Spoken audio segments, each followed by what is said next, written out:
A great prophet has arisen in our midst, and God has visited his people.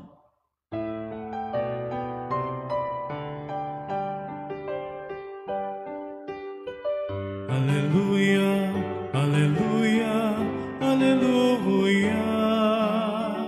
Hallelujah, hallelujah, hallelujah. Hallelujah, hallelujah.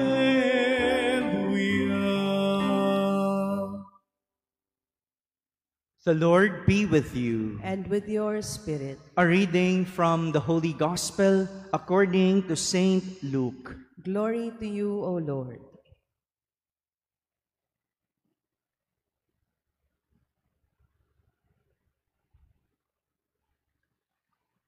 Jesus went down to Capernaum, a town of Galilee.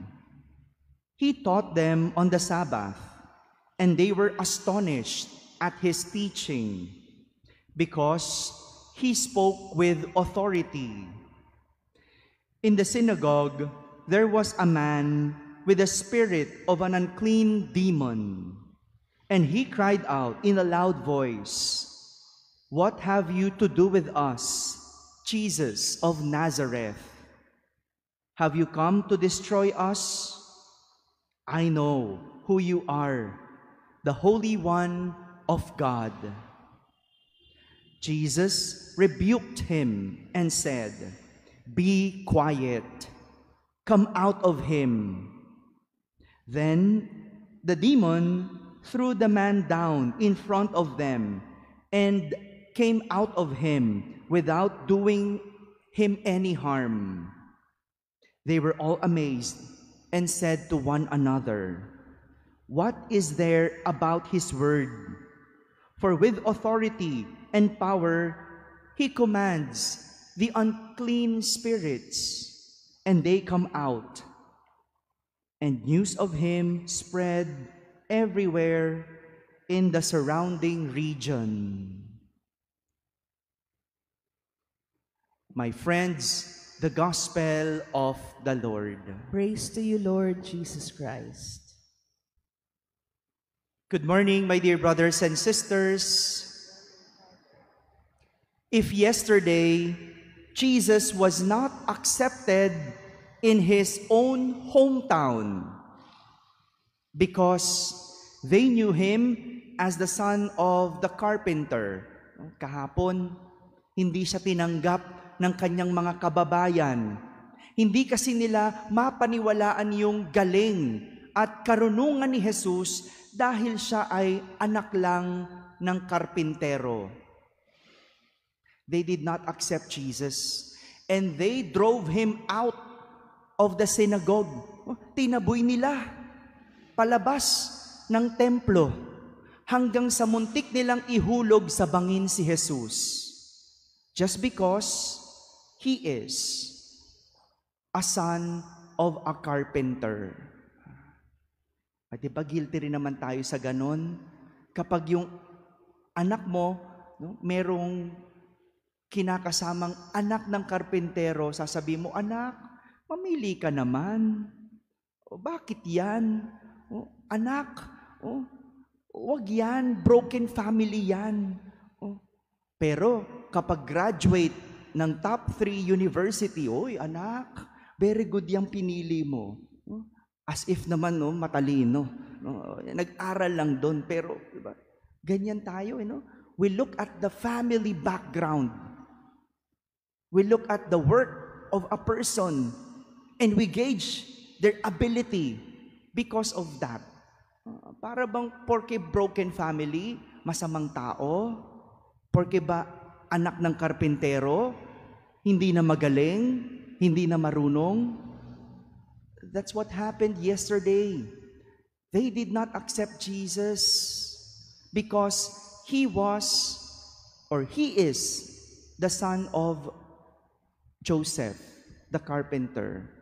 But sabi ko nga yesterday, they do not know the truth. Hindi naman siya anak ni Jose, di ba? Kanino siyang anak?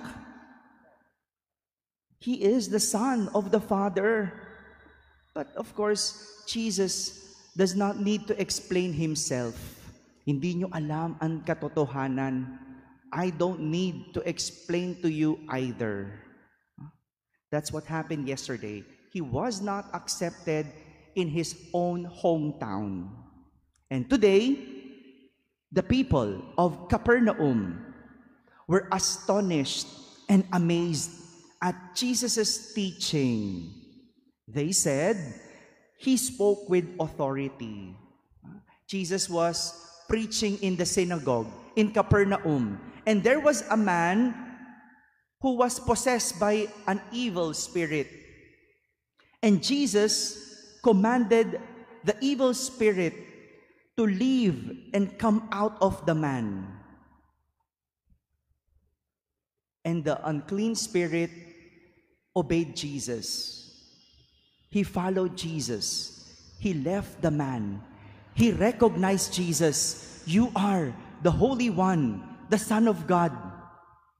Well, sino ba naman ang hindi mamamangha kung pati demonyo nauutusan si Jesus? Pero ang mas nakakagulat, kinilala si Jesus nung demonyo, pero yung kanyang mga sariling kababayan, hindi siya kinilala. Look at the irony of it. Mabuti pa yung demonyo, no? Kilala si Jesus, kinilala si Jesus, pero yung kanyang mga sariling kababayan, hindi siya kinilala. The demon recognized Jesus as the Son of God, but the people did not. Instead, they drove him out of the synagogue. Si Jesus, pinalayas niya yung demonyo. Sa kanyang hometown, si Jesus ang pinalayas. Look at that. Tingnan mo nga naman minsan ang tao. All this because his hometown people looked at his family background and the place where he came from instead of his abilities. They judged Jesus not on what he can do, but based on his background. We are at times guilty of such judgment, especially whenever we do not want the things that are happening in our lives. We do not recognize Jesus, and worse, we get angry at God without us knowing the real plan of God. We judge God according to our own standards and not on what He can do for us. Sa dinami-dami ng ginawa ng Diyos sa atin, na hindi naman natin hiniling, ang dali natin itong kalimutan, lalo na kung may gusto tayong hilingin at hindi dinidinig. My dear brothers and sisters, God does not change. It is our faith that is changing.